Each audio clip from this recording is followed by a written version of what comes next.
प्रेम से बोलिए शंकर भगवान की जय, गौरा माता की जय, कार्तिकेय गणेश की जय।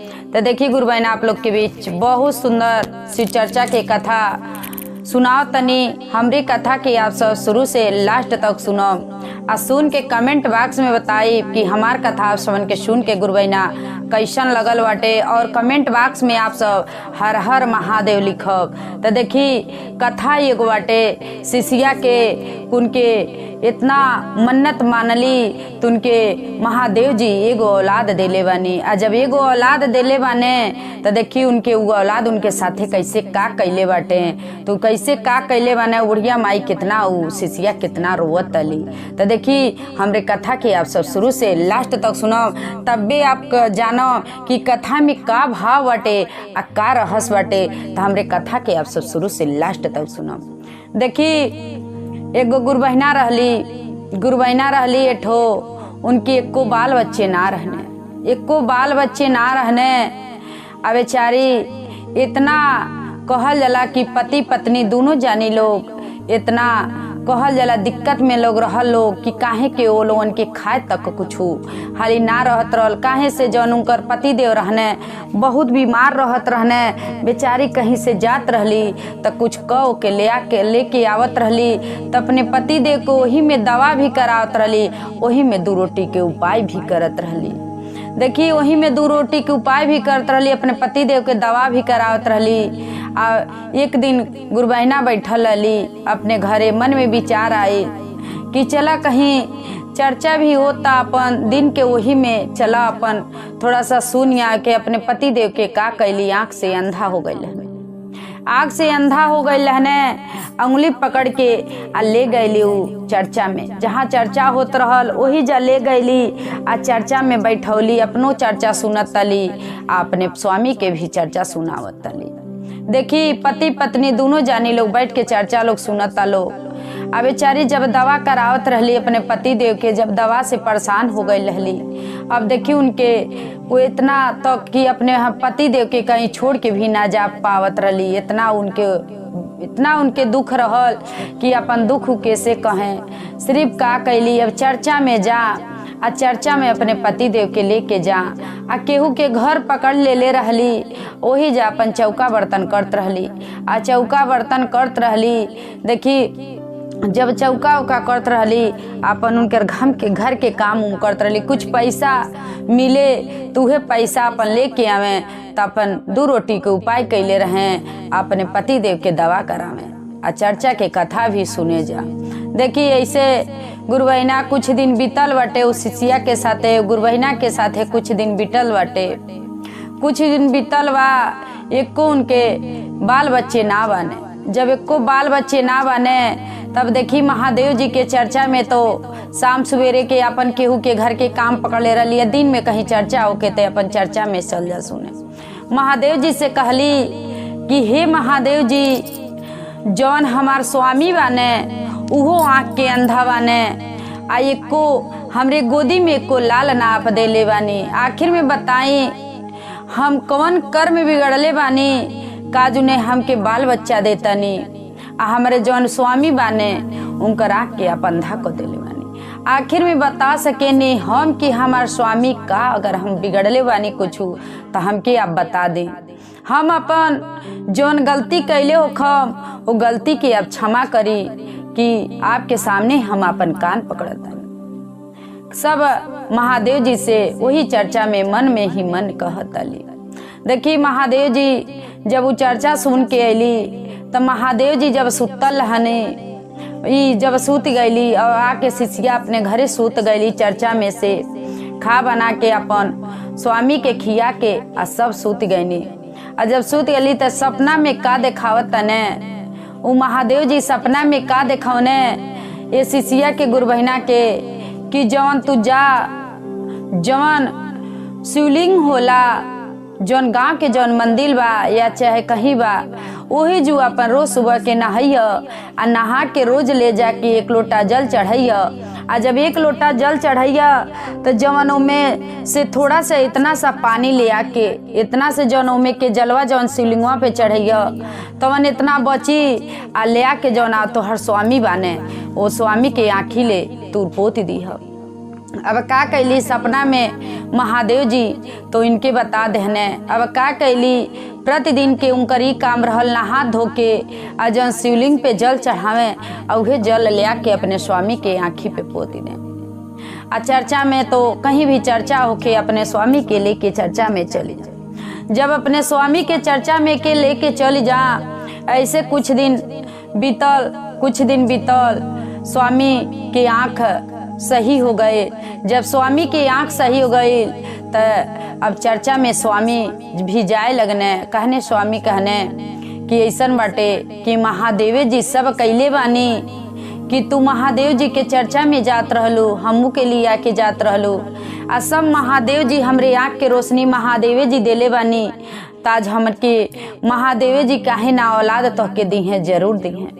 कहत न उनकर स्वामी का कहने कि कह तो हम सब सामान उमान ले आ दे तनी जौन महादेव जी के शिव गुरु के जौन चर्चा में प्रसाद बटेला आ सब हम प्रसाद के सामान ले आवत तनी आ उहे प्रसाद अपने घरे चर्चा होके आ प्रसाद हमनों के सब बाटल जा कि हमहू के बहुत अपने पत्नी से कहत न कि मन करता घरे चर्चा बैठा। कहली पत्नी कहली कि ठीक बाटे अगले महीना में हम तनख्वाह पाइब आ उहे तनख्वाह तू का करिह हम ले आई तो वही तनख्वाह से तू अब चर्चा ले आए तो पैसा देव तो तू अपन का करम आप पर प्रसादी सब लेके आए। देखी अब पैसा पौले वाली आ लेके अगले महीना माल वाली अपने स्वामी के देले वाली आ स्वामी के जब देहले वाली स्वामी लेके गईल बाने तो प्रसाद लेके आयल बाटे। अब अपने घरे देखी गुरु बहिना अपने घरे अब चर्चा करावतली।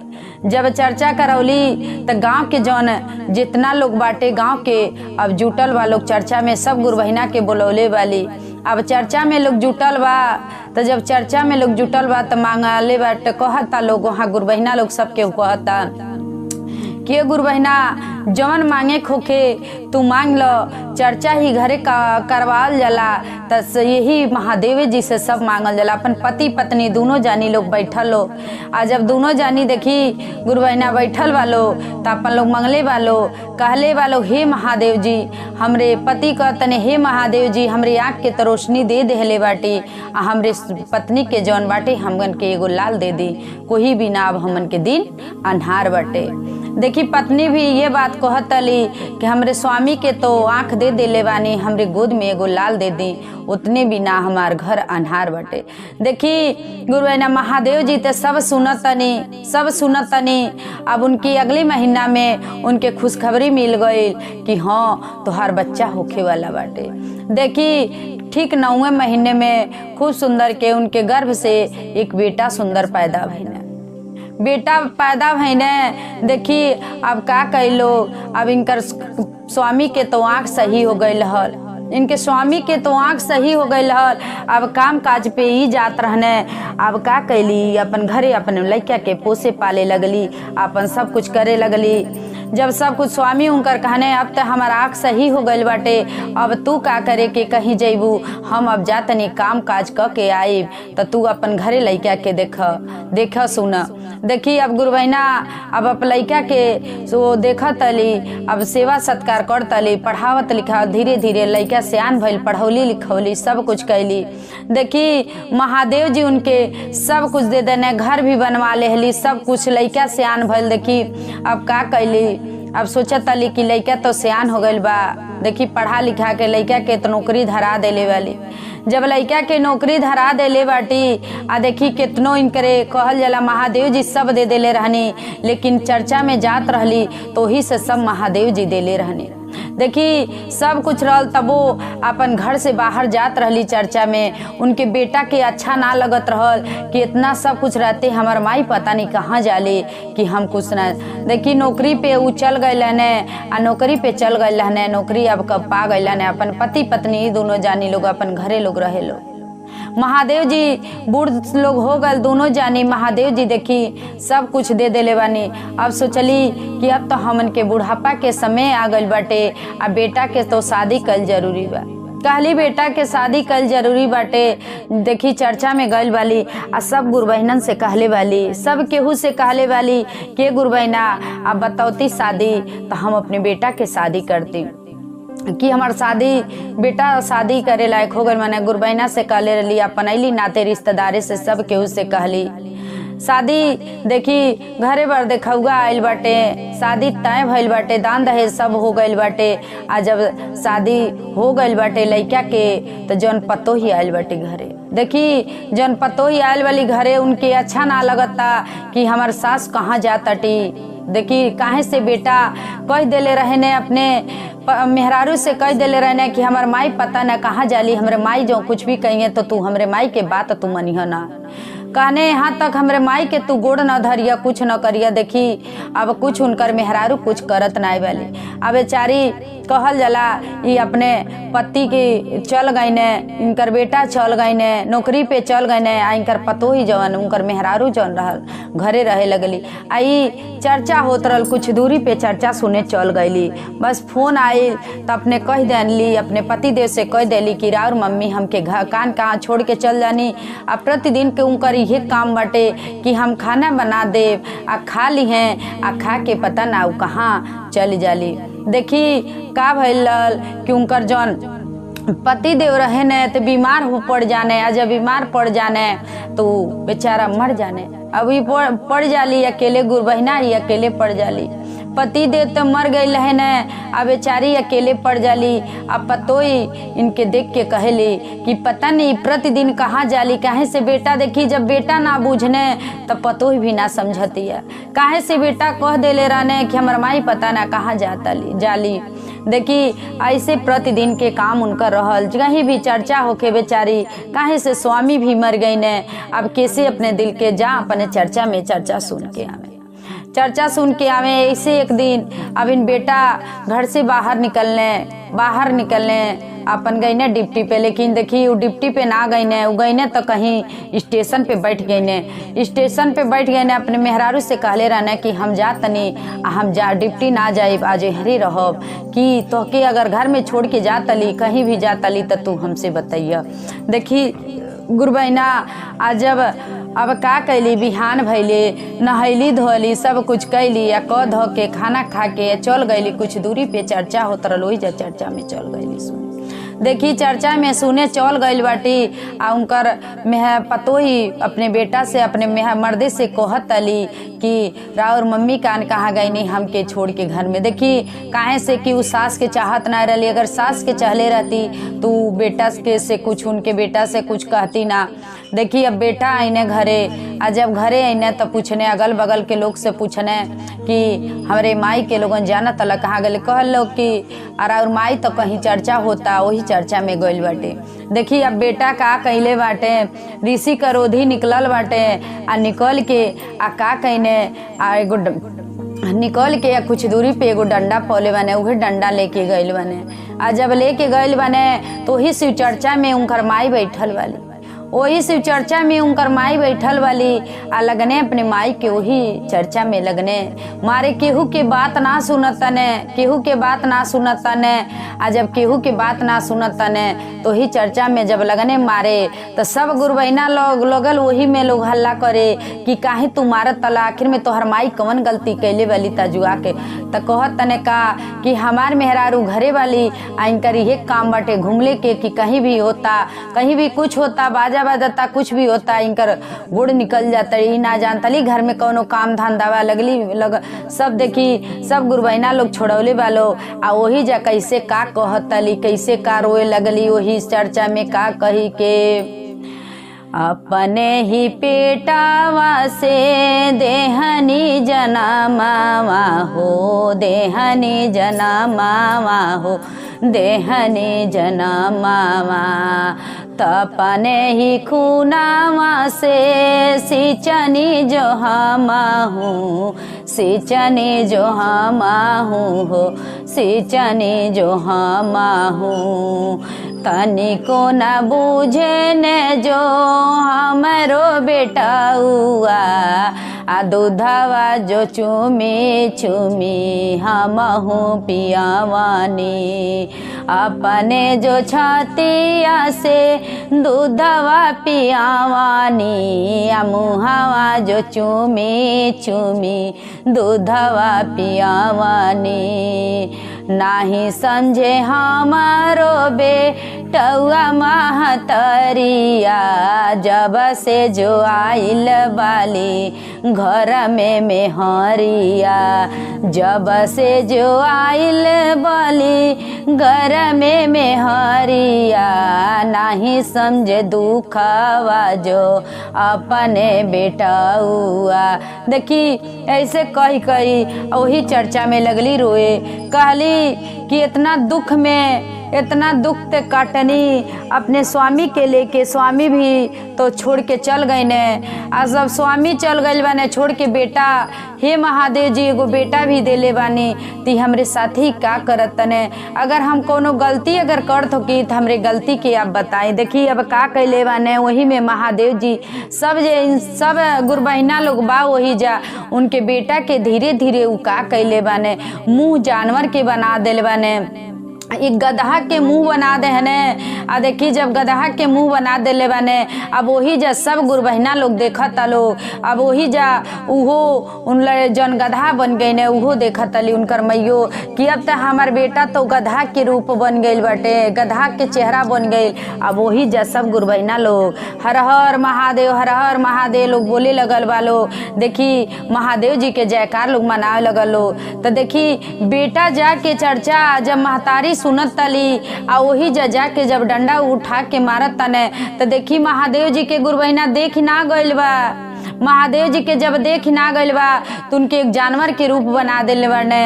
आ जब जानवर बन गइल बाने तब देखी उनकर माई जब देखत तली, जब माई देखत तली हाँ हमार बेटा जानवर बन गइल बाने, तब का करत तले जाके वही चर्चा में आ जाके अपन देखत तने, जाके चर्चा में अपने माई के गोड़े गिरत तने। तो माई का कहत तली ए बेटा तू हमरे गोड़े न गिर, ई सब महादेव जी के लीला है, ई सब महादेव जी के चमत्कार है, हम कुछ ना कैले बनी। हम तो जब से हमारे शादी भइल आ जब से शादी भइल कुछ दिन के बाद तुहर बाप हो गई ने आँख से अनहर। जब आँख से अनहर हो गइल बाटे तो हम कितना दुख कटले बाटी आ कैसे कैसे तोहरे बाप के हम दवा करौनी, कैसे कैसे तोहरे बाप के हम आँख के रोशनी नहीं आईनी।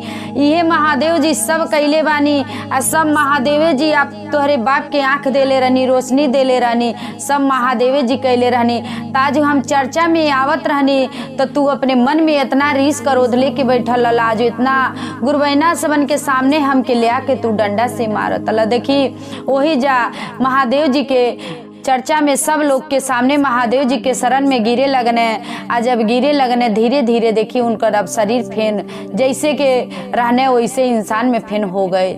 जब इंसान में हो गए तब अपने महतारी से का कहतने कि ए माई अब से कबो ना गलती हुई कि हमहू चर्चा तुहू घरे चर्चा कराव, हमहू पैसा कौड़ी जौन बाटे तौन देव, अपन पैसा देव, प्रसाद आई, तुहू घरे चर्चा कराव, अब से हम गलती ना करब। देखी अब माई बेटा दोनों जानी लोग साथे आवता, मेहरारू घर में देखत अली कि ते बेटा इतना बढ़िया से ले आवत ने अपने माई के, आखिर में का बात बाटे। अब सोचली मेहरारू तो अभी तान देखावत अली, उनकर बूढ़ी जौन गुरु बहिना रही उनकर शिष्या उनकर पतोही जब गुस्सा में बाली तो बेटा का कहत तने कि तू काहे इतना गुस्सा में बाटू। कहली कि कैसे कहत तने कि अब हमार माई कहीं ना जात रही चर्चा में, चर्चा सुने जात रही, वही जा अपने माई के हम 2 डंडा मरले बाटी तो हम जानवर में बदल गई ने। हमारे माई में कोनो दोष ना बाटे, ई सब हमार दोष बाटे कि हमार सब गलती बा। ई सब महादेवे जी